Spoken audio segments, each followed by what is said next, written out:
বারবার বলে দিলাম মাইক থাকলে আমি প্রোগ্রামে যাবো না, চোখ থাকলে আমি প্রোগ্রামে যাবো না, হ্যাঁ চোখ থাকলে আমি যাবো না। বারবার মিটিং এর সিদ্ধান্ত হলো, তারপরে কেন লাগানো হয়েছে? এই ভাই এই এখানে চোখটা খোলো,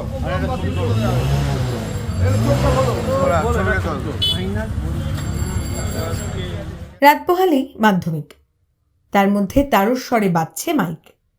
এ কেমন অন্যায়? লোকজনকে সঙ্গে নিয়ে খুলে দিলেন মাইক, এমনই ঘটনা দেখা গেল ডোমজুড়ে। রবিবার ডোমজুর সাপুইপাড়া বসুকাঠি অঞ্চলে একটি স্বেচ্ছাসেবী সংগঠন রক্তদান শিবিরের আয়োজন করেছিল। সেই রক্তদান শিবিরের প্রধান উদ্বোধক ছিলেন ডোমজুরের বিধায়ক কল্যাণ ঘোষ। তিনি অনুষ্ঠানে প্রবেশের আগে দেখেন তারস্বরে মাইক বাজছে। এতে রেগে যান বিধায়ক, যথারীতি ধমকের সুরে মাইক খোলার নির্দেশ দেন। এই ঘটনায় সাধুবাদ জানিয়েছেন সকলেই।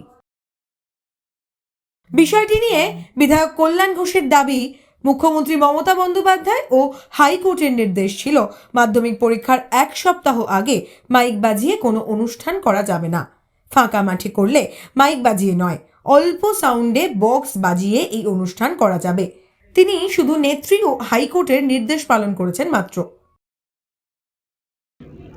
আমাদের সরকার থেকে নির্দেশ আছে মাধ্যমিক পরীক্ষার 1 সপ্তাহ আগে থেকে কোনো মাইক বাজানো যাবে না। এছাড়া হাইকোর্টেরও নির্দেশ আছে।